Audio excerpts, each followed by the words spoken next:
حاضرین، میں معین الدین شاہین، associate professor شعبہ اردو، سمراٹ پرتھی راج چوہان گورنمنٹ کالج اجمیر، آپ سے روبرو ہو کر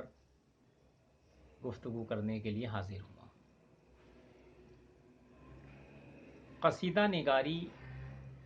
کا خاتمہ کیوں کر ہو گیا یا قصیدہ نگاری کا زوال کیوں آیا، اس سلسلے میں آج کی گفتگو ہمیں کرنی ہے۔ دیکھیے، جب ہم نے مقدمہ شعر و شاعری کو پڑھا یا جب ہم پڑھتے ہیں تو ہم پر یہ روشن ہوتا ہے کہ حالی نے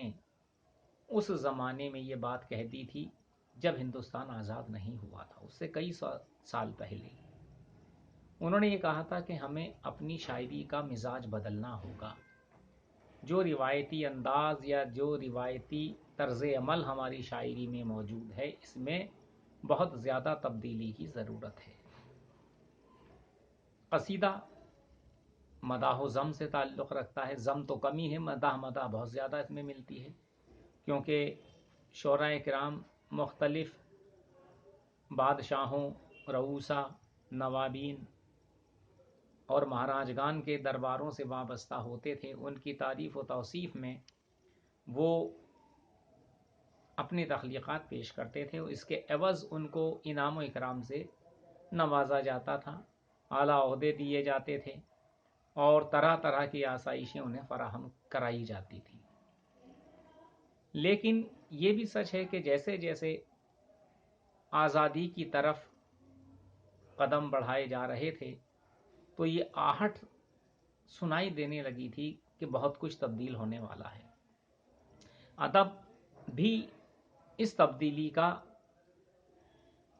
کی زد میں آیا یا اس تبدیلی کا شکار ہوا۔ دیکھیے، جب ہمارے یہاں آزادی حاصل ہونے کے بعد راجہ رجواڑے ختم ہو گئے، نوابین کا عہد ختم ہو گیا، تو یہاں پر کہیے کہ ایک لوک تانترک ویوستھا، ایک جمہوری نظام ہندوستان میں قائم ہوا، اور وہاں ویسے دربار نہیں تھے جو راجہ مہاراجاؤں کے، نوابین کے ہوتے تھے کہ وہاں کوئی تخلیق کار اپنی تخلیق پیش کرے اور انعام و اکرام حاصل کرے، ورنہ پچھلے وقت میں یہ معاملہ تھا کہ کسی بادشاہ یا نواب کی فیاضی، سخاوت بھی بہت اہمیت رکھتی تھی۔ وہ اس وقت یہ نہیں دیکھا جاتا تھا کہ اس کی اتنی فوج ہے، اتنی اس کی جو اس کی حکومت ہے یا اس کی ریاست ہے یہ اتنی وسیع و عریض، اس کے ساتھ ساتھ یہ بھی دیکھتے تھے کہ اچھی فوج ہونے کے ساتھ ساتھ وہاں پہ فنون لطیفہ سے متعلق بھی کچھ اقدام کیے جاتے تھے، یعنی کلا اور ساہتیہ، اس کو بھی ترجیح دی جاتی تھی۔ یہ دیکھا جاتے تھے اکبر کے یہاں 9 رتن تھے، اور وہ اسی طرح کے دوسرے نوابین کے یہاں، راجہ مہاراجگان کے یہاں درباری کوی ہوتے تھے، جیسے پرتھی راج چوہان کے یہاں پہ پرتھی راج راسو لکھنے والے چندر بردائی درباری کوی تھے۔ اسی طرح سے راسو ساہتیہ رچنے والے اور بھی بہت سے کوی ہیں جن کا ذکر ہم ادبی تاریخوں میں پڑھتے ہیں۔ ان کا تخلیق کردہ ادب حالانکہ تعریف و توصیف سے متعلق تھا،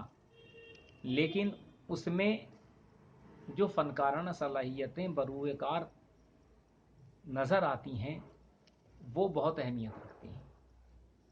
لہٰذا ہر درباری شاعر یا ادیب کے سلسلے میں یہ بات کہی جاتی تھی کہ وہ اپنے بادشاہ کی، اپنے ان داتا کی، اپنے آشرے داتا کی یا اپنے سرپرست کی تعریف و توصیف کا فریضہ انجام دیتا تھا۔ لیکن جب ہندوستان آزاد ہوا تو قصیدہ جیسی صنف زوال کی زد میں آ گئی۔ یہ حال مرثیوں کا بھی ہوا۔ مرثیے پہلے جو نوابین ہوا کرتے تھے وہ فرمائش کر کے لکھوایا کرتے تھے، یا ان کے خود کے امام باڑے ہوا کرتے تھے، جیسے آصف الدولہ کا امام باڑہ اودھ میں بہت اہمیت رکھتا ہے، تو وہاں جمع ہو کر شعراء کرام اپنے مراثی پیش کرتے تھے۔ مرثیہ اور قصیدہ دونوں کو حالی نے ایک زمرے میں رکھا ہے۔ وہ کہتے ہیں کہ مرثیہ کسی مرحوم کی تعریف ہے، قصیدہ کسی زندہ کی تعریف ہے۔ لیکن راجہ رجواڑوں کا زمانہ ختم ہونے سے، نوابین کا عہد ختم ہونے سے اب ویوستھائیں بدل گئی تھیں، نظام بدل گیا تھا، اس لیے ان اصناف کو زوال آ گیا، اور غزل اسی لیے آج بھی زندہ ہے دوسری اصناف کے مقابلے، کیونکہ غزل